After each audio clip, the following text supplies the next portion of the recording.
कौन है बे तू? भारी मिस्टेक हो गया सर। मेरे को जाना पड़ेगा, मेरे को जाना पड़ेगा।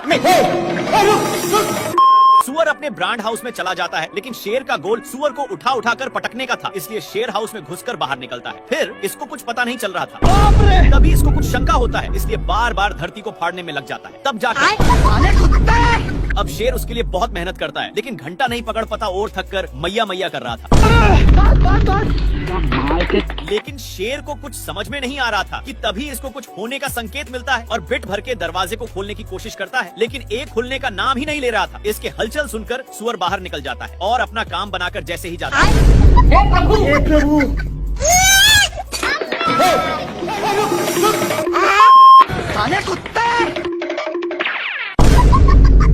तोता बिना टिकट का सवारी कर रहा था, इसलिए साढ़ हो गया सर। तोता शेर के मुंह में जा चुका था मैंने कुछ नहीं किया। और झूठ बोलकर जाने लगता है, लेकिन तभी इसको ताजा ताजा हिरण दिख जाता है। अब हिरण को थोड़ा थोड़ा शक होने लगता है, लेकिन शेर पटाने के लिए धीमे धीमे आ रहा था, पर तभी हिरण भागने लगता है। हिरण बहक गया, लेकिन तोता अभी भी पेट में ही था और तोता उसी में मजे से डांस कर रहा था। बाल बाल भाई, यहाँ पे क्या हो रहा भाई? शेर को कुछ समझ में आए कि तभी बाप रे, खत्म। लेकिन शेर को साढ़ पर शक होता है और इसके पास जाकर एक झापड़ धरा दिया और अपना डोले सोले दिखाने लगता है। शेर उठकर देखता है, तब जाकर समझ में आता है। तब तक तो गया बेटे। बंदर शेर को पटकने के लिए जबरदस्ती खींचकर नानता है, लेकिन शेर को पिटाने का मन नहीं था। लेकिन फिर भी बंदर भाई यहाँ पे क्या हो रहा भाई? स्वागत तो करो हमारा। नहीं। बाप रे, मम्मी रे। लेकिन तभी मिस्टेक से जिराफ का सिस्टम शेर के हाथ में हो जाता है। लेकिन शेर न्यू था, इसलिए इसको हैंडल नहीं करने आता, पर थोड़ा दूर एक खाई था। डर के मारे शेर अनहेरी ब्रेक लेता है, इसके कारण शेर लटक चुका था कि तभी नाती के बेटा, लेकिन एक इतना वजन संभाल नहीं पाता। नहीं। शेर जिराफ के एक पैर से जा चुका था। कड़ी मेहनत के बाद फिर से एक बोर्ड चीपता है।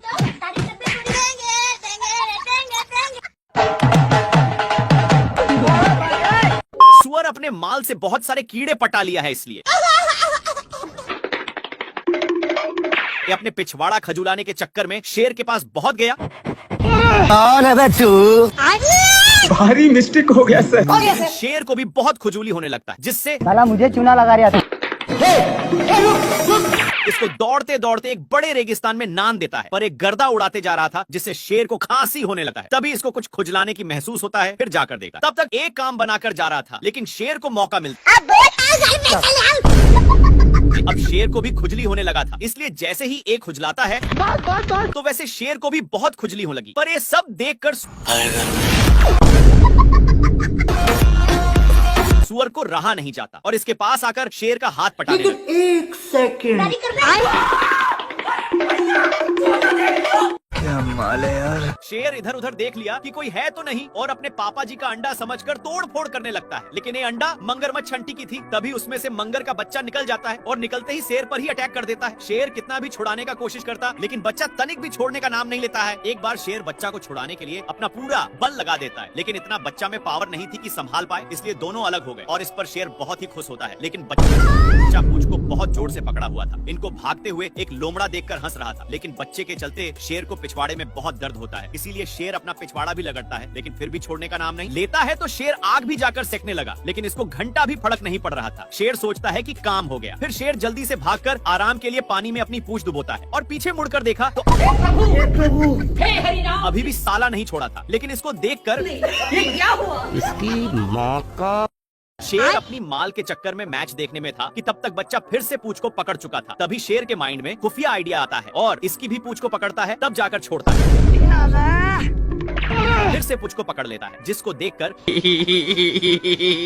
शेर को इसकी हंसी देखे नहीं गई और इसको छुड़ाकर उसी के सामने फेंक दिया। बच्चा झट से पकड़ लिया। परेशान होकर लोमड़ा आग में सेकने लगता है, लेकिन शेर आग को ही बुता देता है। बाप रे, मम्मी रे। इनकी गिरने की वजह से बच्चा शेर में चिपक गया। नाती के बेटा बहुत हंस रहा था, इसलिए शेर फिर से इसके सामने फेंक देता है, जिससे एक बच्चा दोनों को दौड़ाकर एक पेड़ के ऊपर चढ़ा देता है, पर डाल उतना वजन संभाल नहीं पाता और मगरमच्छ के अंडे पर गिर गए, जिसके चलते सारे बच्चे बाहर निकल जाते हैं। तेरा क्या होगा कालिया। ए इधर उधर घूर कर देखा तो हिरण था। साले को छोड़ूंगा नहीं। शेर कितना भी पकड़ने का कोशिश करता लेकिन फिर भी पकड़ नहीं पाता। और मैं आसमान की ऊंचाइयों में, बाप रे। साला शेर को इतना गुस्सा आया, लेकिन एक कर भी क्या सकता। क्या कर सकता हूँ? यार थोड़ा देर के बाद शेर एक डाल पर बैठ चुका था, जिसके नीचे से हिरण लंबी लंबी छलांगे लगा रही थी। साला शेर वहीं से फायदा कमाना चाहता था, लेकिन तभी ये पकड़ लिया। पर हिरण इसको एक रस्सी में फंसाकर छोड़ देता है। लेकिन इतना कुछ होने के बावजूद भी शेर सुधरता नहीं और आ जाता है अपनी भैंस की टांग लेकर।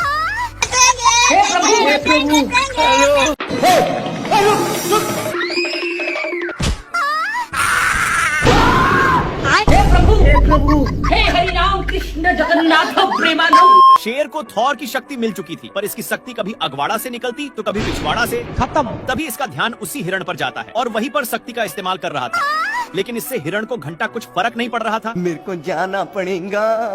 बाबू खत्म। हिरण इसको देखकर साइड में सो जाता है। थोड़ा देर के बाद शेर छूट जाता है और उसका लेग पीस बनाने के लिए दूसरे पोजीशन पर जाकर देखता है तो वहाँ पर दो कौवे थे जो यूपीएससी की तैयारी में लगे थे।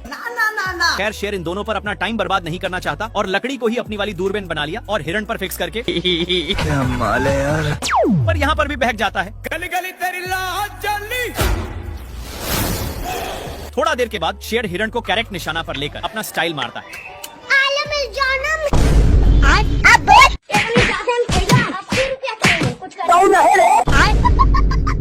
दोनों माल को मिस करके टीवी देखने में लग जाते हैं, जिसमें दिखाया जा रहा था कि एक शेर और लोमड़ा मिलकर एक हिरण को काम तमाम कर दिया। ये सब देखकर इन दोनों भी सोच लिए कि ये तो मैं भी कर सकता हूँ। दोनों छिपते हुए जाते हैं, पर हिरण देखते ही दोनों सलाह करके पकड़ने जाते हैं। लेकिन शेर बिल्कुल टीवी वाला शेर की तरह हमला करता है। माल बहक चुका था, इसलिए फिर से टीवी देखने आ जाते हैं, लेकिन थोड़ा सा बगल में हिरण साठ चाचा का नींद तोड़ दिया, इसलिए